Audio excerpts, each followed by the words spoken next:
Hello students, आज हम understood करेंगे characteristics and element of auditing.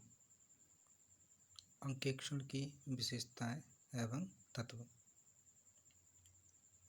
Auditing is concerned with the verification of accounting data with a view to determine the accuracy and reliability of accounting statement and report.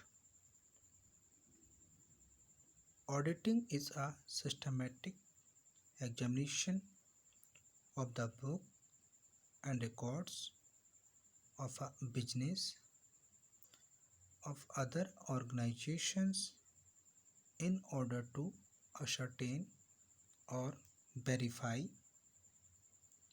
and to report up on the facts regarding its financial operation and result. There is Montgomery.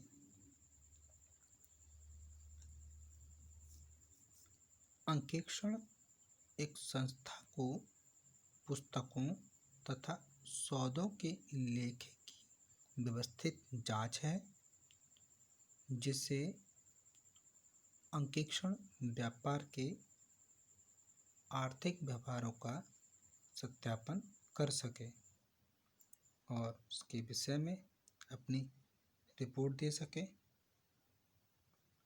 अंकेक्षण का संबंध लेखांकन संबंधी विवरण तथा प्रतिवेदना की विश्वसनीयता एवं सत्यता मालूम करने के लिए जो भी हमारे पास आंकड़े हैं उनके सत्यापन से लगा जाता है।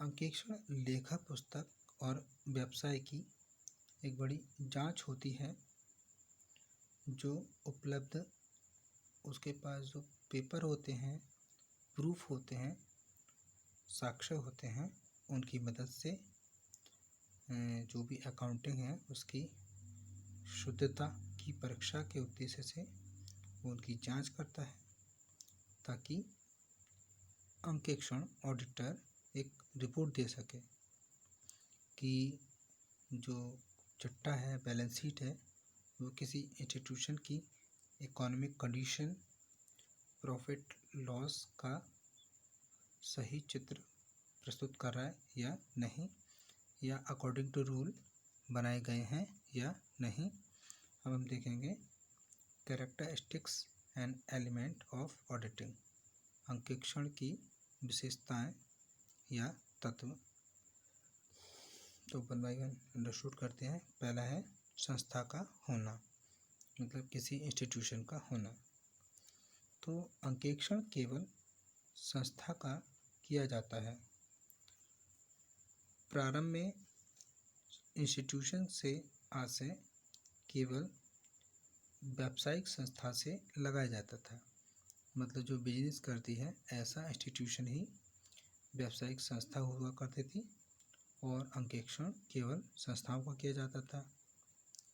लेकिन आजकल ऐसी संस्थाओं का भी ऑडिट किया जाता है जो व्यावसायिक संस्था नहीं होते, मतलब जो बिजनेस नहीं करते। फॉर एग्जांपल औषधालय, चिकित्सालय, विश्वविद्यालय, किसी भी टाइप का क्लब, किसी भी टाइप का ट्रस्ट, तो ये व्यावसायिक संस्था नहीं होती हैं और फिर भी इनका ऑडिट किया जा सकता है। नेक्स्ट देखेंगे स्वतंत्र एवं निष्पक्ष व्यक्ति।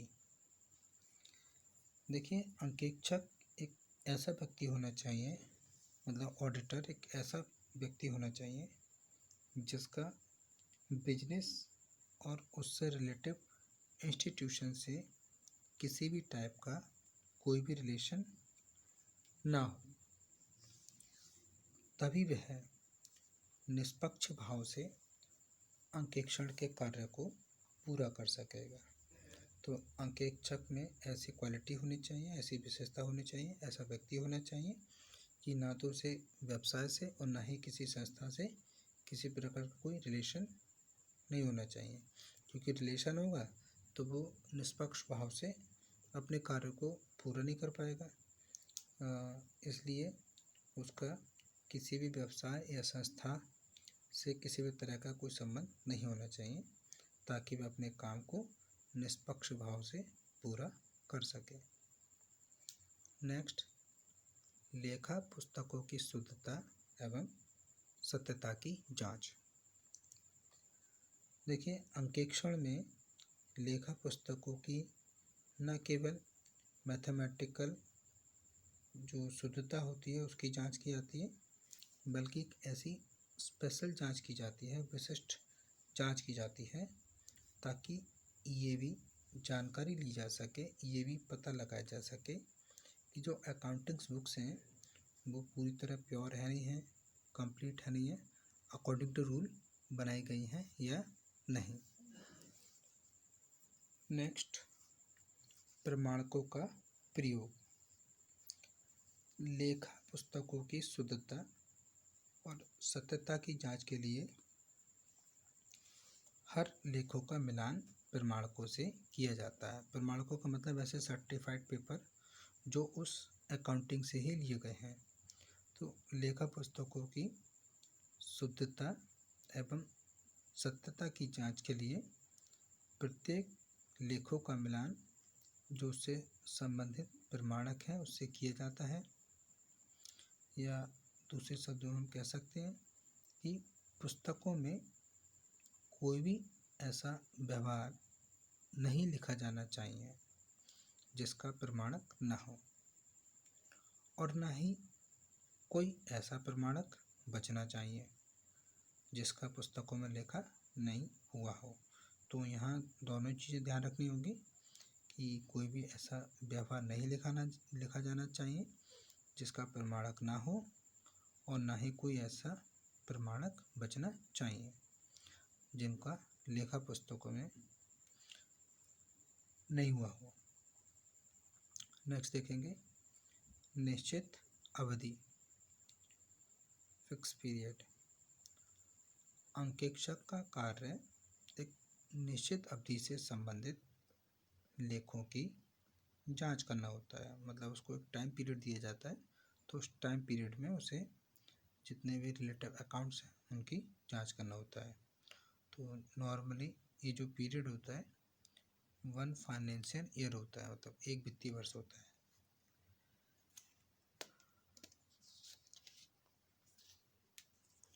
नेक्स्ट, सूचना एवं स्पष्टीकरण।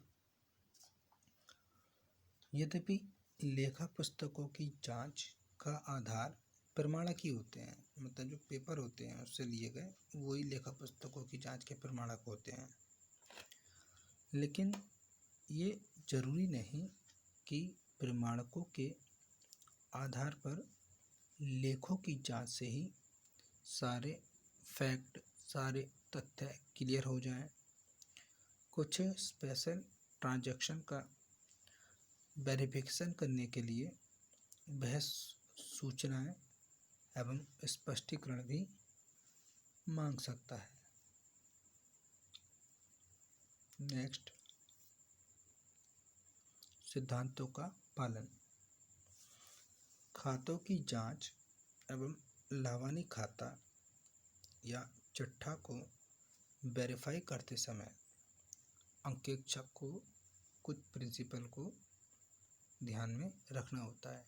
मतलब जो हम अकाउंटिंग के वर्क चेक करते हैं, तो जिसमें हमारा प्रॉफिट एंड लॉस अकाउंट हो, बैलेंस शीट हो, इनका वेरिफिकेशन करते समय ऑडिटर को कुछ प्रिंसिपल्स को ध्यान में रखना होता है, और साथ में ये भी देखना होता है कि प्रॉफिट एंड लॉस, ये जो बैलेंस शीट है वो प्रॉपर फॉर्म में बनाया गया है या नहीं, जो उसका निर्धारित फॉर्म है उसमें बनाया गया है या नहीं।